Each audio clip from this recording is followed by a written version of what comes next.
Good morning, my dear students. Myself Haryam Yadav, back again with your English grammar class. Dear students, in our last class, we studied voices of present indefinite tense. Today, we are going to study voices of present continuous tense. So, dear student, let's start.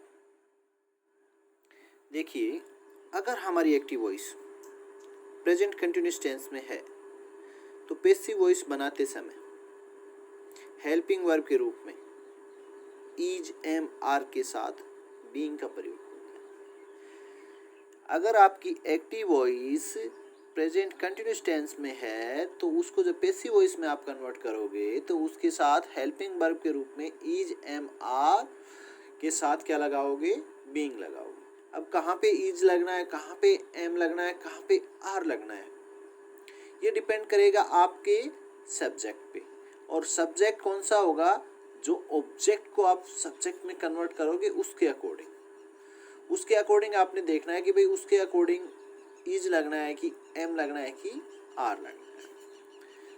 सो देखिए, passive voice में आप क्या करेंगे?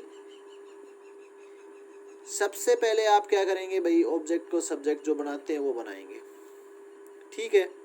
उसके बाद helping verb के रूप में उस सब्जेक्ट के अनुसार इज लगेगा, एम लगेगा, आर लगेगा, वो लगा के उसके साथ लगाओगे बीइंग। और उसके बाद क्या लगाओगे भाई? वर्ब की थर्ड फॉर्म। जैसे मैंने एक एग्जांपल यहाँ पे लिया है, देखिए आप, he is playing hockey.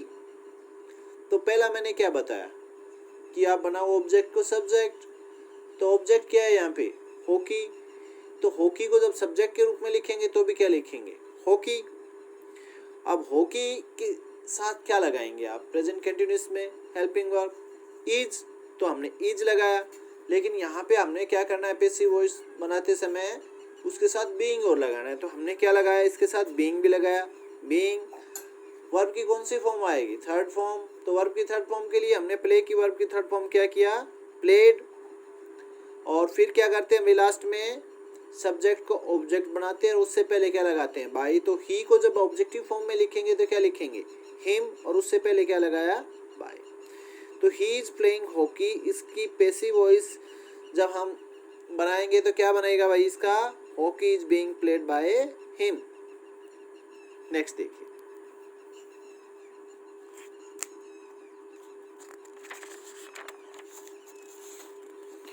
Next एक इसका एग्जांपल मैंने लिया है। सेंटेंस आपका होम से स्टार्ट हो रहा है।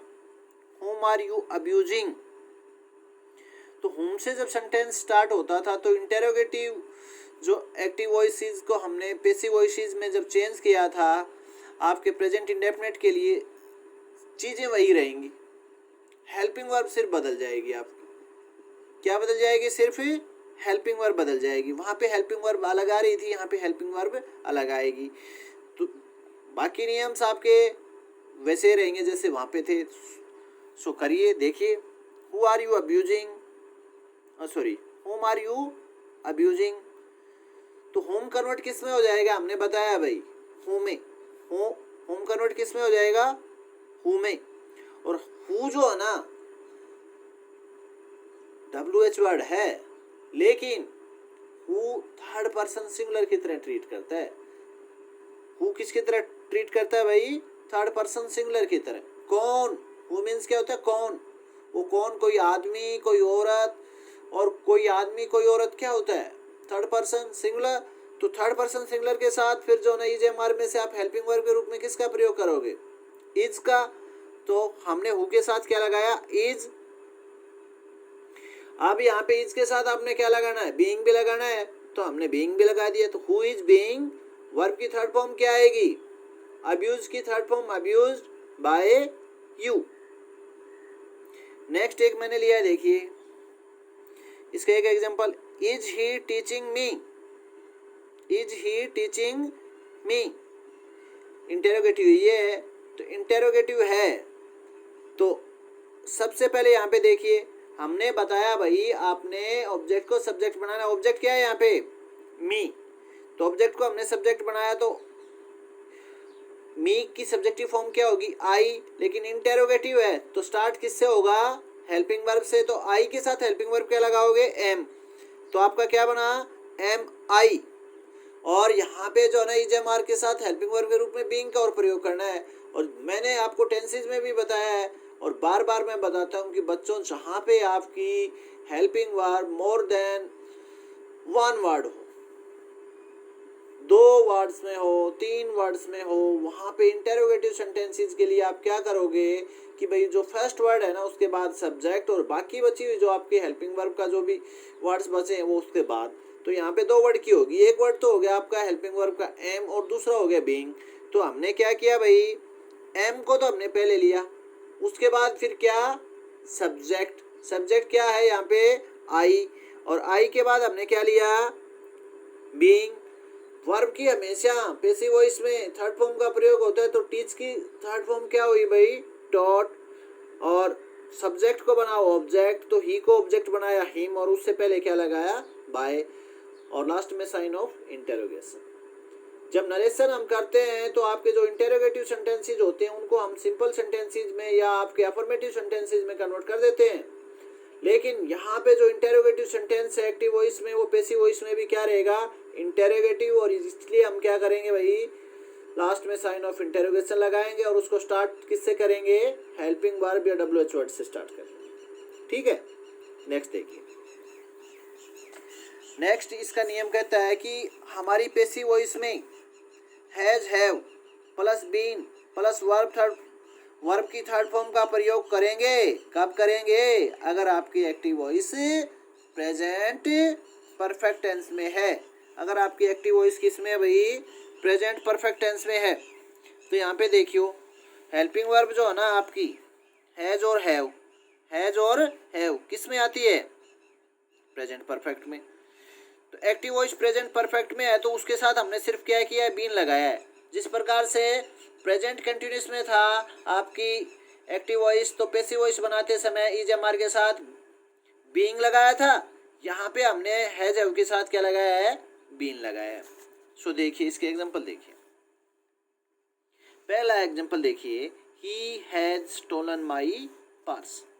सबसे पहले क्या करते हैं बच्चों ऑब्जेक्ट को सब्जेक्ट बनाया। ऑब्जेक्ट क्या है यहाँ पे माई पर्स, तो हमने इसको सब्जेक्ट बनाया तो माई पर्स को सब्जेक्टिव फॉर्म में भी क्या लिखेंगे माई पर्स। माई purse third person singular helping verb क्या लगेगा हैज लगेगा कि हैव लगेगा। माई purse third person singular helping verb has he लगेगा, लेकिन यहाँ पे हैज के साथ क्या और लगा देना आपने बीन, हैज बीन। वहां भी वर्ब की थर्ड फॉर्म थी क्योंकि परफेक्ट जितने भी आपके टेंस होते हैं चाहे प्रेजेंट परफेक्ट हो पास्ट परफेक्ट हो फ्यूचर परफेक्ट हो सभी में वर्ब की थर्ड फॉर्म आती है। तो यहाँ पे वो थर्ड फॉर्म हम एज इट इज लिख सकते हैं क्योंकि पैसिव वॉइस में भी क्या आती है वर्ब की थर्ड फॉर्म। स्टोलन हमने जो है ना बनाना है सब्जेक्ट को ऑब्जेक्ट, सब्जेक्ट क्या है ही, ऑब्जेक्टिव फॉर्म क्या हुई हिम और उससे पहले क्या लगाया बाय। तो my purse has been stolen by him. ध्यान रखना बच्चों, और वो ध्यान आपने क्या रखना है कि हैज बीन के बाद वर्ब की थर्ड फॉर्म। इसका मतलब आप समझ जाओ ये पैसिव वॉइस में आपके पास सेंटेंस, क्योंकि हैज बीन तो हम लगाते हैं किस में टेंसेज में लगाते हैं प्रेजेंट परफेक्ट कंटिन्यूअस में, और हैज बीन के बाद वर्ब की फर्स्ट फॉर्म के साथ आईएनजी का प्रयोग करते हैं। तो अगर हैज बीन के साथ वर्ब की फर्स्ट फॉर्म के साथ आईएनजी आता तो हम कहते कि भाई ये टेंसेज की फॉर्म में है, लेकिन ये टेंसेज की फॉर्म में नहीं है, अब ये पैसिव वॉइस की फॉर्म में है। पैसिव वॉइस की फॉर्म में क्या मिलेगा आपको बीन के साथ वर्ब की थर्ड फॉर्म। अगर आपका सेंटेंस पैसिव वॉइस है तो उसी कंडीशन में ये चीजें मिलेंगी आपको, ठीक है ना। नेक्स्ट देखिए इसका एक एग्जांपल मैंने लिया है। Has Sharda polished her shoes. Has Sharda polished her shoes, क्या बनाओ ऑब्जेक्ट को सब्जेक्ट, ऑब्जेक्ट क्या है यहाँ पे हर शूज, हर शूज, लेकिन इंटेरोगेटिव है तो हमने हर शूज, शूज प्लूरल हो गया ना, प्लूरल हो गया तो प्लूरल के साथ जो है ना हम हेल्पिंग वर्ब के रूप में किसका प्रयोग करते हैं हैज का कि हैव का। थर्ड पर्सन सिंगुलर के साथ तो हम लगाते हैं हैज, लेकिन ये प्लूरल हो गया इसलिए थर्ड पर्सन प्लूरल के साथ हम क्या लगाएंगे हैव। तो हैव हेल्पिंग वर्ब के रूप में पहले आ गया, क्यों क्योंकि ये इंटेरोगेटिव सेंटेंस है। तो हैव हर शूज और हमने कहा जहाँ पे लंबी हो आपकी हेल्पिंग वर्ब मोर देन जो है ना 1 वर्ड हो, तो वहाँ पे एक वर्ड आपका हेल्पिंग वर्ब का पहले, बीच में फिर क्या है सब्जेक्ट, तो हर शूज सब्जेक्ट और बीन हेल्पिंग वर्ब का बाकी बचा हुआ पार्ट। पॉलिश्ड, और हमने क्या बनाना है भाई, शारदा को आप बनाना है ऑब्जेक्ट, तो ऑब्जेक्ट के रूप में भी शारदा को क्या लिखेंगे, शारदा लिखेंगे, और उससे पहले क्या लगाया, बाय, बाय शारदा। इसी प्रकार से एक और मैंने लिया, देखिए when has she helped us, तो व्हेन को हमने व्हेन ही रखा है, ठीक है ना। अस को हमने अब किसके रूप में ले लिया भाई, सब्जेक्टिव फॉर्म में, तो वो क्या बनी आपकी वी, और वी के साथ हेल्पिंग वर्ब क्या लगेगी, हैव, तो उससे क्योंकि आपका सेंटेंस कैसे इंटेरोगेटिव, इसलिए हेल्पिंग वर्ब पहले आ गई, तो व्हेन हैव वी, और हेल्पिंग वर्ब के रूप में यहाँ पे हैज बीन या हैव बीन का प्रयोग होता है। तो बाकी बचा हुआ पार्ट हमने कहा सब्जेक्ट के बाद लिखते हैं, तो सब्जेक्ट के बाद लिखा बीन, और वर्ब की थर्ड फॉर्म हेल्प्ड, और भाई सी को ऑब्जेक्टिव फॉर्म में लिखा तो हर, और उससे पहले क्या लगाया, बाय। सो बच्चों, आज आपकी क्लास में आपने सीखा कि किस प्रकार से आप जो है ना, आपके पास अगर एक्टिव वॉइस प्रेजेंट कंटिन्यूस में है या फिर प्रेजेंट परफेक्ट टेंस में है, तो उसको पैसिव वॉइस में आप चेंज करेंगे। सो इस प्रकार की जो भी एक्सरसाइजेज आपको किसी ग्रामर बुक में, किसी भी बुक में मिले, आप करके देखें। कहीं पे कोई दिक्कत आए आप मेरे से बात करें। Thank you, have a nice day.